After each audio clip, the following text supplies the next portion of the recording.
Welcome back to the channel. Today we're taking a look at my top 10 quick or short board games, very easy to learn, very quick to play. Those filler games you can get out in between the big monsters like Mansions of Madness or a Cosmic Encounter, something like that. Those smaller games, we're going to take a look at my 10 suggestions. Obviously these are just mine and some that I've played. I've not played every board game.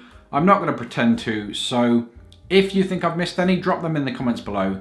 Let's create sort of a little database for people looking for those type of games. They can watch the video, they can look at the comments, and hopefully find the best of the best. Coming in at number 10, I've gone for Game of Thrones Hand of the King, which is 2 to 4 players and can take anywhere from 15 to 30 minutes. You use Varys the Spider. If you've not seen Game of Thrones, this probably isn't one for you, but if you have, you're gonna love it. You see all the houses, you see Targaryens, Starks, Tyrells, Baratheons, a whole selection.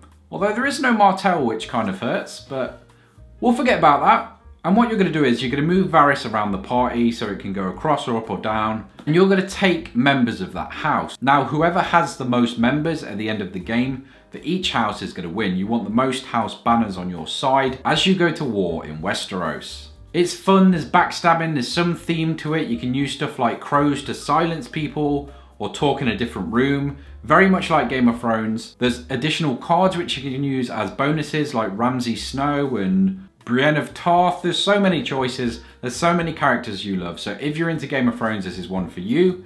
If not, let's move on to number 9. In at number 9, I've gone for Codenames. It's 2 to 8 players and it is around 15 minutes long. Now this is for me more of a party game. It's one of those that you're going to get out. It still obviously fits into board game night. I think it fits in perfectly. It's a fun game. It is a very simple game, most importantly.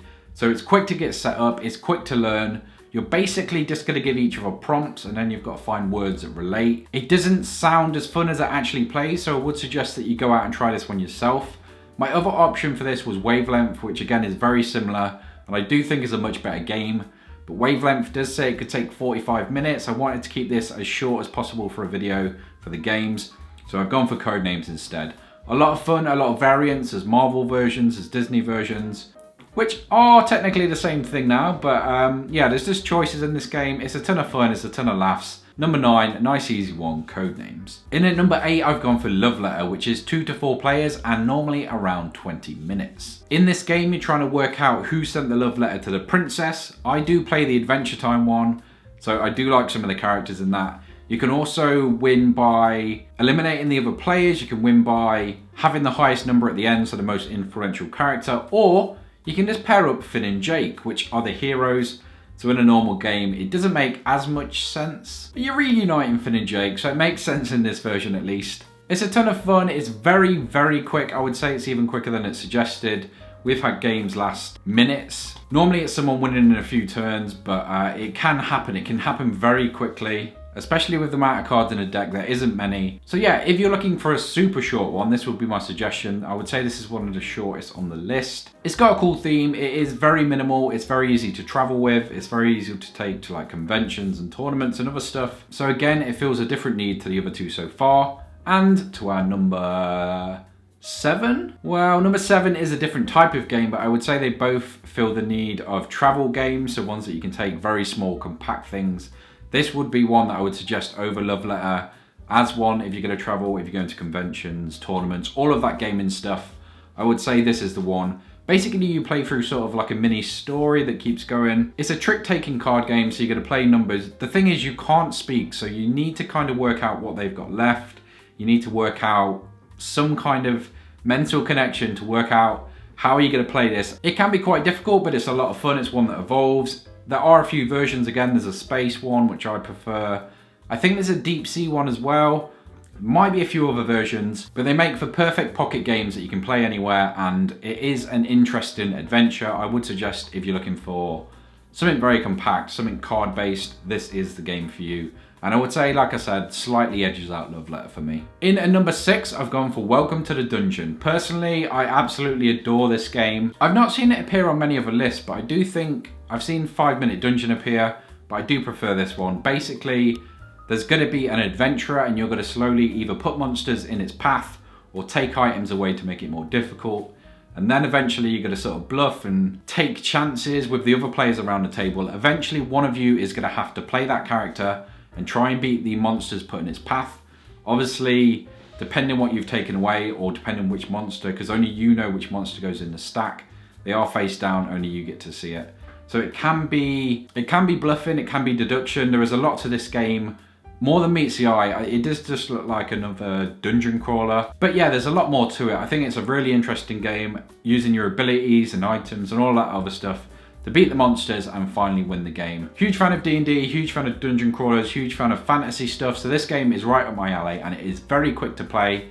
Perfect filler. There was a few other options, but I think this had to be my favorite of them. Coming in at number 5 is Skull. 3 to 6 player game. It does say 15 to 45 minutes. I hold my hands up on that one, but it is one that my friend found and I've adored since. It is the perfect filler. It's so much fun. Basically, you're gonna have a group of 4 cards. They're gonna be 3 flowers and a skull. You're gonna place them down, and then basically it's gonna be betting. So you're gonna say, I could flip two flowers, for example. First off, you flip your stack, so you can bluff, but there is a chance you get called on it and caught out, which leads to some funny moments. I've ended up on the wall of shame for this very game, but it's just a lot of fun. There's a lot of bluffing in it, there's a lot of deduction and sort of pushing your luck. There is some luck to it as well, but I just think it's a very fun game. It's one that you can bring out continuously. It's one that has gorgeous art, and that is important to me. I do like the production and the components and the value you get for your money, and this game definitely delivers that with some really nice looking flowers and skulls, and different for each color, so there's a ton of combinations. Really fun game, really nice to look at, really nice to play. Coming in at number 4, I've gone for Cockroach Poker, which is 2 to 8 players, 15 to 30 minutes. I think the official time might be 20 minutes, but just in general, it can run a little longer. It is very dependent on how the game works out, so it could take a lot longer. But again, it's a very simple premise. Basically, you're gonna try and pass different insects to different players. So what you would do is, let's say it's your turn. You take a cockroach, you pass it to a friend and say, this is a spider. Now their option is to call you out, say it's true, say it's false. If they guess correctly, it goes in front of me. If they guess wrong, it goes in front of them. Or if they don't fancy their chances, let's say they can pick it up, look at it, and then they can pass it on to somebody else. They can either change what you said or keep the story. That's where the really interesting bluffing comes in. You have to sort of pay attention, work out who's lying. It gets very interesting. It can only go around once, so it's not going to keep going around. But it does mean you can tactically work with the players around you to target someone down. Only one person loses in this game and everyone else wins.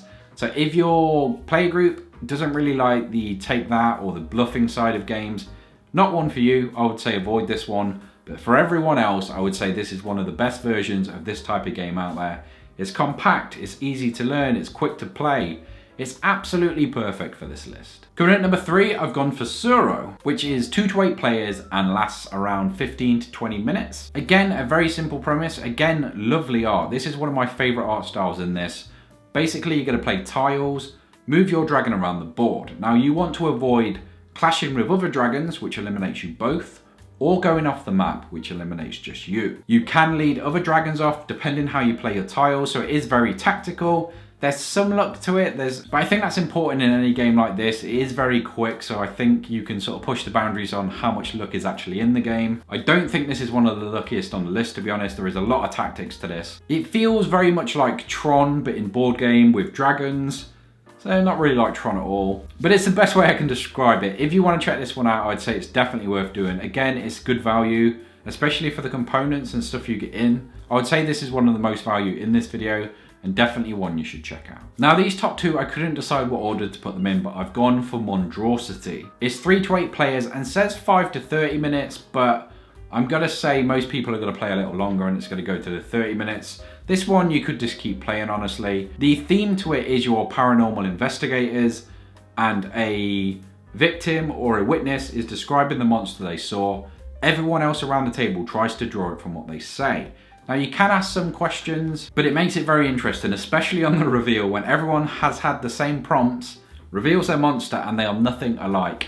It's fun, it's a laugh. It's one of the most involved games in this list, I would say. It can get very silly, but that's part of the charm of this game. It is a very fun game, very similar to stuff like Scrawl. So I would say if you enjoyed that, you'll definitely enjoy this. It's a little heavier on theme and a little less crude than Scrawl can be, but still a ton of fun and one of my favorite small games, one of my favorite party games, which is why it's number 2. So number 1 was a very difficult choice, but I have gone for Cash and Guns. It's a 4 to 8 player game and lasts around 30 minutes normally.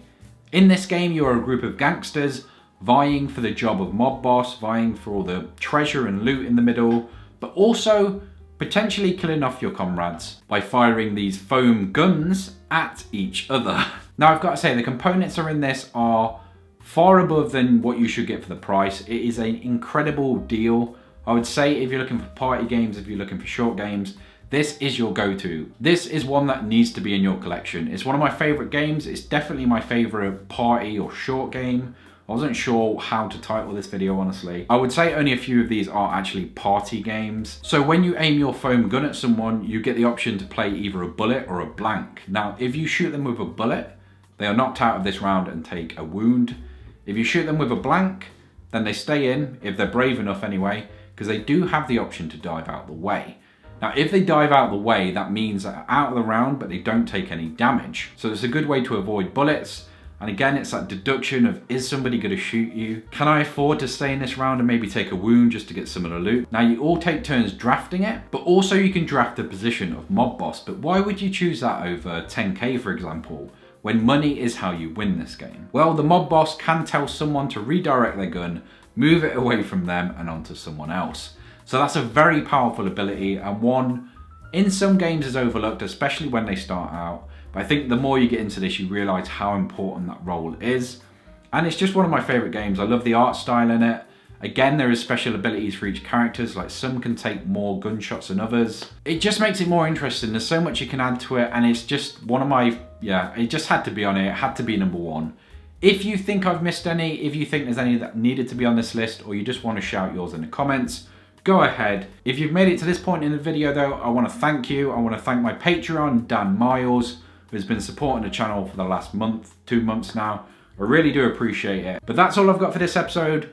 Next up, I've got a few miniature videos coming, so if you're into that stuff, board games, miniatures, RPGs, make sure you subscribe, because I do also have some D&D story stuff coming, but I will catch you in the next one.